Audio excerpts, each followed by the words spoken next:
I don't have a very loud voice. Can everyone hear me okay? No. No? Let's do the mic. Hello? There you go. Can you hear me now? Okay. First off, I would like to thank the Minnesota State Arts Board for awarding me the grant that Eva just mentioned. It's the Artist Initiative Grant.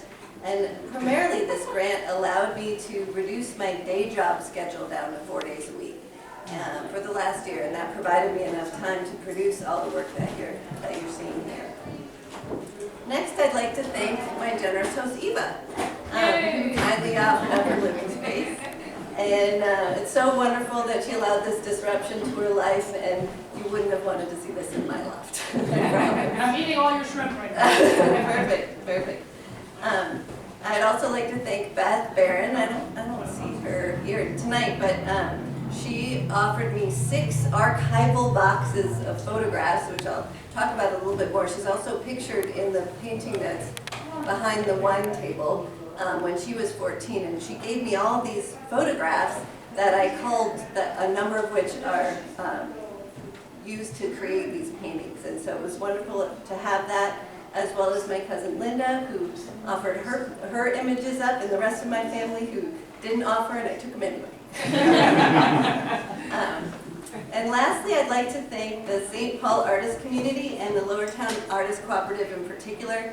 It's been a wonderful place to live. I've grown so much as an artist and as a human being living here. It's been a just incredibly nurturing community. As Eva mentioned, this is my last crawl. I'm going to be moving out at the end of June to live in Florida. My husband got a job down there, so it's sad to be leaving. All right, I started painting in college, just up the road at McAllister. But after college, needed to make a living, and painting doesn't really do that very easily, especially when you're starting out. So I went into graphic design, and sorry, I lost my place. Initially, I primarily painted in my free time, painting images of children and those of my children of my friends. Though I had a growing desire to make more than just portraits. In 2011, I went to a painting show in Nashville called Paint Made Flesh. And that art exhibition made me realize that painting isn't just putting interior decoration on the walls, that it's part of a larger conversation. It's almost like science. It's a conversation that happens beyond your own lifetime into the lifetime throughout humanity. People have been making images, and I really wanted to be a part of that trajectory, that part of that conversation that transcends your lifetime. And so I started going back to school to learn more about art in general and paintings in particular, and produced a body of work with the help of T.L. Celine in Madison called the Bitch series. You can see those on my website if you like. They're not subtle paintings, they're images of women and dogs and ambiguous spaces and provocative nudity. They're sort of emotional outbursts, satisfying to make, but looking back at them, not super sophisticated. Then I decided to go back to grad school at age 40, into grad school in Madison, at UW-Madison. After grad school, during grad school, I began an exploration of more of the emotional content of the paint itself. Emotional content of the surface, the qualities of the paint without the picture. Not that I became an abstract painter, because I'm obviously not an abstract painter, but I learned to use the power of the texture, of the color, of form, and much more of the surface of the paint to provide the emotive qualities that weren't provided in the image, or that were more subtle in the image. You can see some of the results of that exploration in my Falling series. And then for my MFA exhibition, I wanted to return to some of that core content that initially inspired me, these images of women, women's roles, and of course, girls. Initially, I resisted the urge to work from photographs. I felt like there was something sort of cheating about working from a photograph because it was a picture that was already in the world.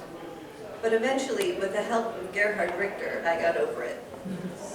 Gerhard Richter wrote early on in his career, "Perhaps because I'm sorry for the photograph, because it has such a miserable existence, even though it's such a perfect picture, I would like to make it valid, make it visible, just make it. Even if what I make is worse than the photograph. And making is something that I can't grasp or figure out and plan. That's why I keep on painting from photographs, because I can't make it out, because the only thing to do with photographs is to paint them." I feel the same way as Richter. The work from my MFA exhibition, Swing Plate Bind, and the body of work you see here all originates from photographs. There are some photos that just work on me. They create discomfort or curiosity. They point to that budding self-awareness or interactions or emotions. The photos I paint from are not the photos chosen for the mantle. They're not the facing forward, smiling photos that the grandparents adore. The photos I choose are the odd ones out, the freaks and the backward glances, the discomfort, joy, humor, and pain of real life. These discarded photos deserve better than their destiny in a shoebox in the basement.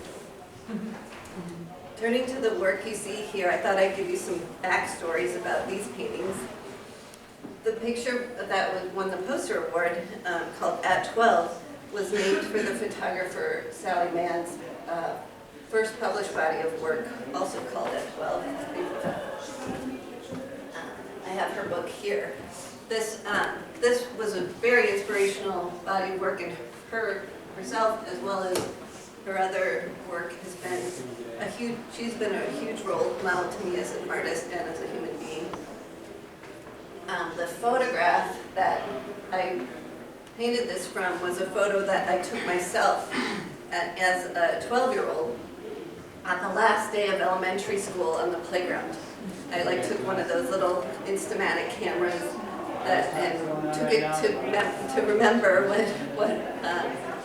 what grade school was like, and all my friends in grade school on the playground, and just captured this girl with a lot of attitude. The painting to the left there, kind of halfway down, entitled Camp, with the girls sort of standing there, was also inspired by a photo I took myself at a Concordia language camp. There were a group of girls in my cabin who bullied the other girls, and somehow I caught them in the act of intimidation.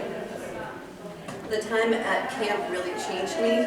It was pivotal in my understanding of how I related to others, my own self-consciousness, and not necessarily an entirely positive way.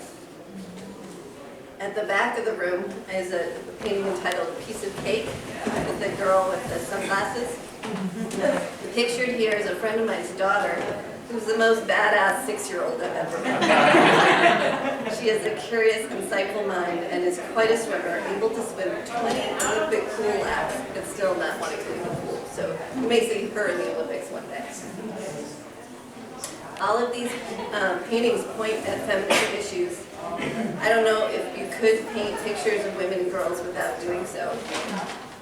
Most direct is the painting Feminine Mystique, just there with the striped dress, named for the book by Betty Friedan. Somehow I missed out reading this book early in life, but I just read it recently, and many of the ideas in this book, though they're clearly dated, gave me new insights into the history of women and understanding my own role in women's history as well as that of my family. I feel I've become a bit of a documentary painter without really trying to. I document the imagery and emotional content of my own experiences and those of my friends and family, creating work that captures them. The photos I use are the raw research, and the paintings, the thesis or the final paper. That's all I have. Does anybody have any questions?